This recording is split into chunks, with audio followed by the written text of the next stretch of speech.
bir fark var. Kötüyle benim aramda irice bir fark var. İyi ile kötü arasında duran fark var. Seninle iyi arasında büyük bir fark var. Benimle senin aranda kocaman bir fark var. Kötüyle benim aramda irice bir fark var. İyi ile kötü arasında duran. Maymunlar cehennemindeyim, hiç kimse duymamış. Sordum, hiç kimse görmemiş ve hiç kimse konuşmamış. Korkular dolup taşınca komşular da kanlamış. Yalancı şahitler çoğalmış, ordular da saf almış. Sanki herkes zan altında, pozisyon sert penaltı. Yer altından çıktım ben çoktan, fareydim çok yol aldım. Korktum bazen ben de, herkes gibi umudum kalmadı. Fakat sabrımsa aramızdaki en büyük farktır.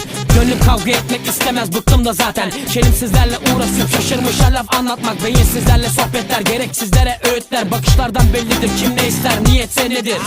Orada kimse yok mu, hadi biraz ses ver. Orada ben sıkıldım, yaklaş bana el ver. Eninde sonunda görüşeceğiz elbet. Şimdilik benden bu kadar, iyi bu mesafe. Seninle iyi arasında büyük bir fark var. Benimle senin aranda kocaman bir fark var. Kötüyle benim aramda irice bir fark var. İyi ile kötü arasında duran fark var. Seninle iyi arasında büyük bir fark var. Benimle senin aranda kocaman bir fark var. Kötüyle benim aramda irice bir fark var. İyi ile kötü arasında duran fark var.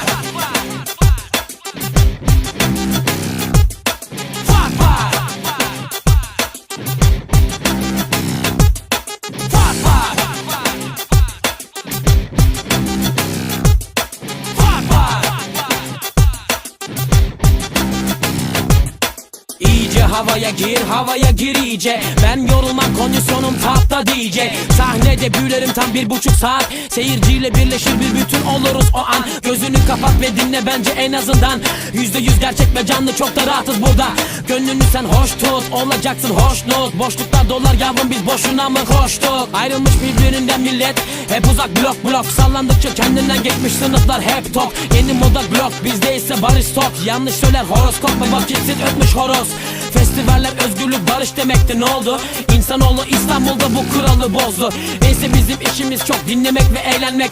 Dinletmek ve eylemek gerek, beklerler çünkü bizde seninle iyi arasında büyük bir fark var. Benimle senin aranda kocaman bir fark var. Kötüyle benim aramda irice bir fark var. İyi ile kötü arasında duran fark var. Seninle iyi arasında büyük bir fark var. Benimle senin aranda kocaman bir fark var. Kötüyle benim aramda irice bir fark var. İyi ile kötü arasında duran. Uzaklaştıkça uzaklaşır, insanlar yabancılaştı. Ortamlar yabanileşti, kelamlar acayipleşti. Saygıysa çölde bir yerde, her dilde bir aşk şarkısı. Kör düğümle düğümlenen yollarda arkadaşlıklar. Eğlenmek de şart, biraz kafa dağılmadan oynanmaz. Her gün bayram olmaz, ancak arada bir coşmak farz. Kuruntulardan kurtulmak, kırıntılarla kalmamak. Yosun tutan bir kimse değildi, ışığı parlayan olmak.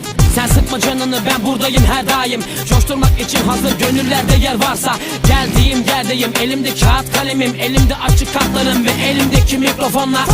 Seninle iyi arasında büyük bir fark var. Benimle senin aranda kocaman bir fark var. Kötüyle benim aramda irice bir fark var. İyi ile kötü arasında duran fark var. Seninle iyi arasında büyük bir fark var. Benimle senin aranda kocaman bir fark var.